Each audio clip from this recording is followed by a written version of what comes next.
শেষ পর্যন্ত কি সিদ্ধান্ত আসলো পিসিবি, বিসিবি এবং আইসিসির সেই লাহোরের আলোচিত মিটিং থেকে? পাকিস্তান কি ভারতের বিপক্ষে ম্যাচটা খেলবে, খেলার সিদ্ধান্ত নিয়েছে? কিংবা এই মিটিং থেকে বাংলাদেশি বা কি পেতে যাচ্ছে, বা আদৌ কি কিছু পাবে? এরকম নানান রকম প্রশ্ন মনের মধ্যে ঘুরপাক খাচ্ছে, কিন্তু উত্তর পাওয়া যায়নি। কারণ মিটিং শেষ হয়েছে, কিন্তু মিটিং নিয়ে কেউ কোনো মুখ খোলেনি, না পিসিবি, না বিসিবি, না আইসিসি। সবাই এখন পর্যন্ত চুপচাপ আছে। আরো কিছু আলোচনা হয়তো বাকি আছে, তারপরে তারা আনুষ্ঠানিকভাবে ঘোষণা দেবে যে কি সিদ্ধান্ত আসতে যাচ্ছে। কিন্তু এই মিটিং এ কি কি নিয়ে আলোচনা হয়েছে বা কি সম্ভাব্য সমাধান আসতে পারে, এটা নিয়ে পাকিস্তানের সংবাদ মাধ্যম বা সাংবাদিকরা যে সমস্ত তথ্য দিয়েছে তাদের সোর্সের মাধ্যমে, আমি সেগুলো যতটুকু জেনেছি আপনাদের সাথে সেটাই জানানোর চেষ্টা করব, আশা করি শুনবেন।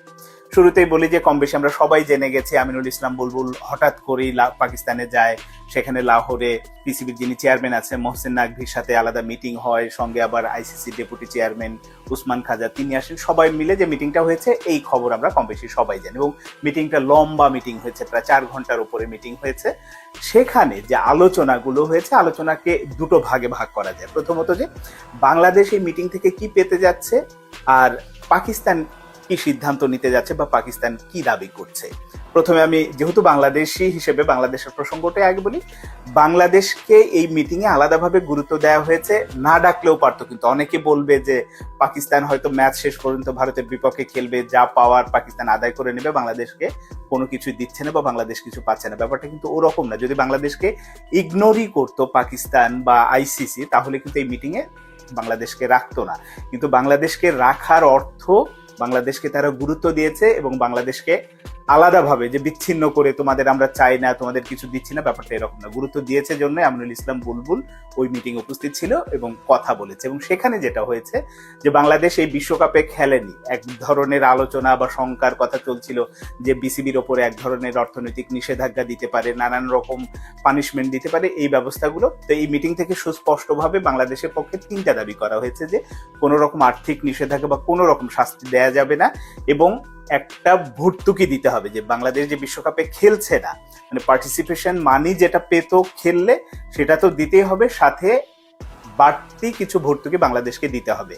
এই ধরনের দুটো আর্থিক দাবি আছে। সঙ্গে আগামীতে আইসিসির যে কোনো একটা ইভেন্ট বাংলাদেশে হতে হবে, এবং এই কারণে বলা হচ্ছে যে 2028 সালে যেটা অনূর্ধ্ব 19 বিশ্বকাপ আছে সেটা বাংলাদেশে হতে পারে, এরকম একটা দাবি দেয়া হয়েছে ওই মিটিং থেকে। এগুলো এখনো অ্যাপ্রুভাল না, আইসিসি কোনো রকম ঘোষণা দেয়নি বা কেউই কোনো ঘোষণা দেয়নি, এখনো আলোচনার পর্যায়ে বা দাবির মধ্যে এগুলো আছে। আর অন্যদিকে পাকিস্তান সম্ভবত ভারতের বিপক্ষে ম্যাচটা খেলবে 15 ফেব্রুয়ারি, যেটা বিশ্বকাপের ম্যাচ আছে, এবং এই ম্যাচকে কেন্দ্র করে তাদের সুনির্দিষ্ট কিছু দাবিও আছে যে এই ম্যাচটা তো খেলবে, এই ম্যাচের উপর নির্ভর করে অনেক রেভিনিউ আয় হবে। শুধুমাত্র এই ম্যাচ না, অনেক আগে থেকে তাদের দাবি ছিল যে ভারত পাকিস্তানের রেভিনিউ যেটা শেয়ার করা হয়, এই রেভিনিউ এর মাত্রাটা পাকিস্তান তাদের বাড়িয়ে নিতে চায়।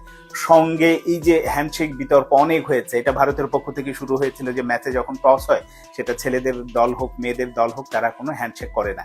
কিন্তু এটা একটা খেলার রীতি, সবাই সৌহার্দ্যপূর্ণ পরিবেশে বা খুব বন্ধুত্বপূর্ণ ভাবে একে অপরের সঙ্গে আসলে কথা বলবে, হাত মেলাবে, এটাই স্বাভাবিক। কিন্তু গত বেশ কিছুদিন হলো দেখছি এটা হয় না, যেটা পাকিস্তানও ভালোভাবে নেয়নি, আবার নানান দিক থেকে সমালোচনা হয়েছে। ফলে এই মানে অবস্থাগুলোর যাতে শেষ হয়, সেটার এক ধরনের নিষ্পত্তি তারা চেয়েছে, পাকিস্তান দাবি করেছে। অন্যদিকে আইসিসির ওপরে ভারতীয় ক্রিকেট বোর্ডের যে প্রভাবটা, মানে অযাচিত প্রভাব বা ভারতকে বিশেষ সুবিধা দেওয়ার জন্য আইসিসি সবসময় যে কাজগুলো করে থাকে, এটাও পাকিস্তান ভালোভাবে নেয়নি, এরও একটা নিষ্পত্তি হতে হবে। এইরকম অনেকগুলো দাবি দেওয়া সহ যখন এটা মিটিংটা হয়েছে, 2 দফা, মানে মাঝে একটা ব্রেক ছিল, 4 ঘন্টার মিটিং। তো ওই মিটিংয়ে পাকিস্তানের পক্ষ থেকে মোহসেন নাকভি, বাংলাদেশ ক্রিকেট বোর্ডের পক্ষ থেকে আমিনুল ইসলাম বুলবুল, এবং আইসিসির ডেপুটি চেয়ারম্যান, তিনি আবার বোধহয় সিঙ্গাপুর ক্রিকেট অ্যাসোসিয়েশনেরও সভাপতি উসমান খাজা তিনি ছিলেন। সঙ্গে আবার অনলাইনে যুক্ত হয়েছিলেন হচ্ছে সংযোগ গুপ্তা। সবকিছু মিলে এই যে তাদের আলোচনাটা হয়েছে, এখন দেখা যায় এবং এই আলোচনার ফলাফল বা আসলে কি সিদ্ধান্ত নিল পিসিবি বা আইসিসি জানায়নি। মোহসেন নাকভি সময় নিয়েছেন হচ্ছে দেশটির প্রধানমন্ত্রী, পাকিস্তানের প্রধানমন্ত্রীর সাথে তিনি সোমবার আবার দেখা করবেন, কথা বলবেন, কথা বলে চূড়ান্ত সিদ্ধান্তটা জানাবেন যে আসলে শেষ পর্যন্ত পাকিস্তান কি সিদ্ধান্ত নিতে যাচ্ছে, বা যে দাবিগুলো আইসিসির কাছে দেয়া হয়েছে সেগুলো তারা মানছে কিনা। যদি মানার প্রতিশ্রুতি দেয় বা ওইরকম একটা সিদ্ধান্তে উপনীত হয় আইসিসি, তাহলে হচ্ছে এরকম একটা ডিক্লেয়ার আসবে যে হ্যাঁ, পাকিস্তান 15 ফেব্রুয়ারি ভারতের বিপক্ষে ম্যাচটা খেলবে।